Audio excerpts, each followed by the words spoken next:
ഫ്ലവേഴ്സിന്റെ പിൻബലത്തോടെ 24-ന്റെ പുതിയ സംരംഭം 24 study abroad. വിദേശ പഠനം ഇനി സുരക്ഷിതം. 1600-ലധികം സർവകലാശാലകളും 1,00,000+ കോഴ്സുകളും. UG, PG, ഡിപ്ലോമ, MRS വരെ ലോകമെമ്പാടുമുള്ള സാധ്യതകൾ. കൗൺസിലിംഗ് മുതൽ വിസ വരെ. ഫോറക്സ്, ലോൺ, ട്രാവൽ, അക്കോമഡേഷൻ എല്ലാം ഒറ്റ ടെച്ചിൽ. www.24studyabroad.com. കുടുംബങ്ങളോടൊപ്പമുള്ള ആത്മബന്ധം. ഫ്ലവേഴ്സ് ആൻഡ് 24 വിശ്വാസത്തിന്റെ ഉറപ്പ്. 24 സ്റ്റഡി അബ്രോഡ്. വിദേശ പഠനം ഇനി സുരക്ഷിതം. വിദേശ പഠനം ആഗ്രഹിക്കുന്നവർ ഉടൻ വിളിക്കൂ 9001 800120. കോടതിയിൽ നീതിപൂർവ്വം കേസ് നടക്കുകയാണെങ്കിൽ നമ്മൾ ജയിക്കും. അളിയനെ കൊന്ന് ചന്ദ്രമതി ചേച്ചിയുടെ ജീവിതം ഇല്ലാതാക്കിയ ആ സിദ്ധാർത്ഥൻ ചന്ദ്രത്തിന് കോടതിയിൽ ശിക്ഷ കിട്ടണം. എന്നാലേ ചേച്ചിക്ക് പേടിക്കാതെ പുറത്തിറങ്ങാൻ പറ്റൂ. കണ്ണി ചോറിയില്ലാത്ത അയാൾ ഇനി പുറത്തിറങ്ങരുത് ത്യാഗരാജ. ത്യാഗരാജൻ പറഞ്ഞതുപോലെ ഇത്രയും ദുഷ്ടതകൾ ചെയ്തവര് ചന്ദ്രമതിയുടെയും ജീവൻ എടുക്കും. പുറത്തു വരാൻ സമ്മതിക്കരുത്. നല്ല വക്കീലല്ലേ വാദിക്കുന്നത്? വക്കീലൊക്കെ നല്ലത് തന്നെയാ.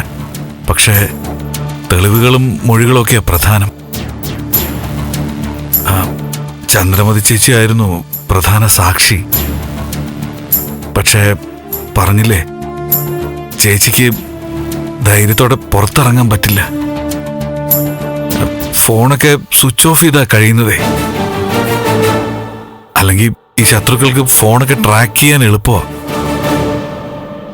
അതുകൊണ്ട് ചന്ദ്രമതി ചേച്ചിക്ക് കോടതിയിൽ വരാൻ പറ്റില്ല.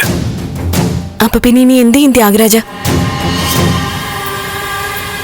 ചേച്ചിക്ക് പകരം ചേച്ചിയുടെ കാര്യങ്ങളൊക്കെ അറിയാവുന്ന ഒരാൾ കോടതിയിൽ വരണം.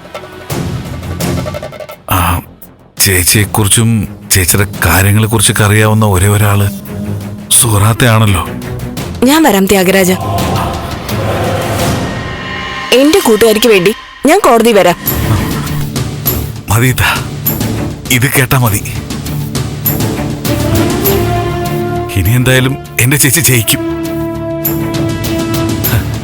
സത്യം പറഞ്ഞാ ഞാൻ ഇങ്ങോട്ട് വരുമ്പോഴേ എത്ര ഈശ്വരന്മാരെ വിളിച്ചാ പ്രാർത്ഥിച്ചെന്നറിയാമോ? സുഹറാത്ത കോടതിയിൽ വരാൻ സമ്മതിക്കണേന്ന്. സന്തോഷായി. മോളുടെയും അളിയന്റെ ഒക്കെ ആത്മാവിനും ചന്ദ്രമതി ചേച്ചിക്കും ഒക്കെ നീതി കിട്ടാൻ പോവുക. ഞാനിന്ന് ഇറങ്ങട്ടെ. വക്കീലിനെ കാര്യങ്ങളൊക്കെ അറിയിക്കണം. വക്കീൽ ഓഫീസിൽ നിന്ന് ഞാൻ വിളിക്കാം. കോടതി വന്ന് പറയേണ്ട കാര്യങ്ങളെക്കുറിച്ച് ഒരു ധാരണ ഉണ്ടാക്കാം. ശരി ത്യാഗരാജ.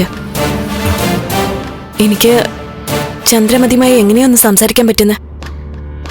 പറഞ്ഞില്ലേ, ഫോണൊക്കെ ഉപയോഗിക്കേണ്ടെന്ന് വക്കീല് പറഞ്ഞിട്ടുണ്ടേ. ഈ സിം വെച്ച് ഫോൺ ട്രാക്ക് ചെയ്യാൻ ശത്രുക്കൾ ശ്രമിക്കും. ശരിയാ, വേണ്ട. അപ്പൊ ത്യാഗരാജൻ കാര്യങ്ങളൊക്കെ അറിയിച്ചാ മതി. ഞാനുണ്ട് കൂടെ. പൂർണ്ണ സമാധാനത്തോടെ ഞാൻ ഇറങ്ങുന്നത്. ഇത്തെ പടച്ചോൻ കാക്കും.